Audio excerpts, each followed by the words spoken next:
नमस्कार, कला और इतिहास के साथी अन्वेषकों। आज हम कटरा टीला से एक पर्वत पर भव्य रूप से विराजमान बुद्ध के आसपास के रहस्य को जानने के लिए एक यात्रा पर निकले हैं। मेरे साथ जुड़े क्योंकि हम इस प्राचीन कृति की शांत दुनिया में उतरेंगे। नाम: कटरा टीला, पर्वत से विराजमान बुद्ध। मध्यम लाल चित्तीदार बलुआ पत्थर, सीकरी। काल: 3री शताब्दी ई। राजवंश: कुषाण काल, मथुरा शैली। संग्रह: सरकारी संग्रहालय, यूपी। थीम: विषयवस्तु: बुद्ध पद्मासन में बैठे हैं और नीचे की ओर बोधिसत्व हैं। विवरण: 274 इंच 69 सेंटीमीटर ऊंची यह कुषाण मूर्तिकला मथुरा के कटरा टीले में पाई गई थी। बुद्ध के दोनों तरफ दो मुकुटधारी बोधिसत्व परिचारक हैं। पद्मपाणि पद्मकमल धारण किए हुए हैं और वज्रपाणि वज्र धारण किए हुए हैं। पहले उन्हें इंद्र और ब्रह्मा माना जाता था। वह एक सच्चे भारतीय की तरह कपड़े पहने हुए हैं। एक पारदर्शी मलमल का परिधान, सांघेटी जो केवल एक कंधे को ढकता है और ऊपरी बाईं भुजा के साथ छोटी छोटी डोरियों में बंधा हुआ है। एकत्रित पारदर्शी वस्त्र की यह विशेषता दो बोधिसत्व आकृतियों पर भी देखी गई मथुरा की एक विशिष्ट विशेषता है। बुद्ध एक योगी के रूप में बोधि वृक्ष के नीचे एक सिंहासन पर पद्मासन पालथी मारकर मुद्रा में बैठे हुए हैं और उनके तलवे ऊपर की ओर मुड़े हुए हैं।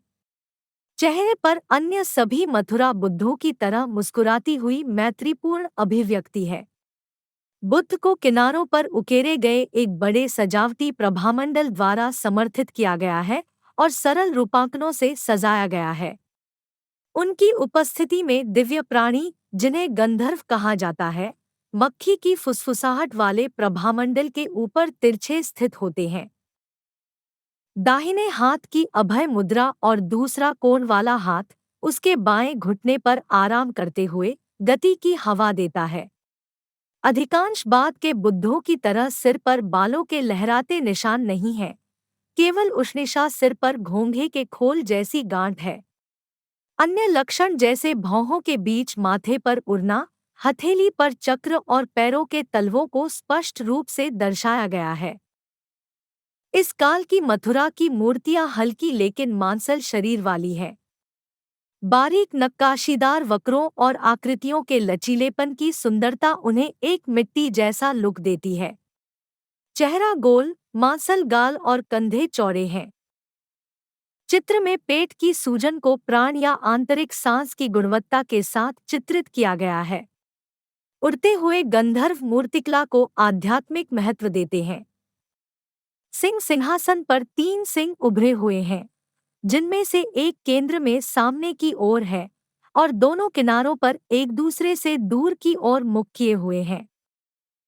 विवरण न्यूनतम है, लेकिन इस आकृति में सजीवता इसे अद्वितीय बनाती है। यह मूर्तिकला पूरी तरह से भारतीय बुद्ध का एक उत्कृष्ट प्रारंभिक उदाहरण है। मथुरा कुषाण की प्रारंभिक शैली ने अंततः गुप्त काल में सर्वोच्च बुद्ध प्रतीक का विकास किया।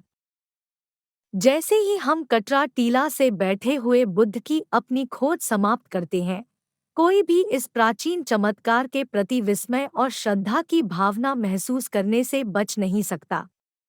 इसकी शांत दृष्टि उन लोगों को प्रेरित और प्रबुद्ध करती रहेगी जो अपने भीतर गहन सौंदर्य की तलाश करते हैं।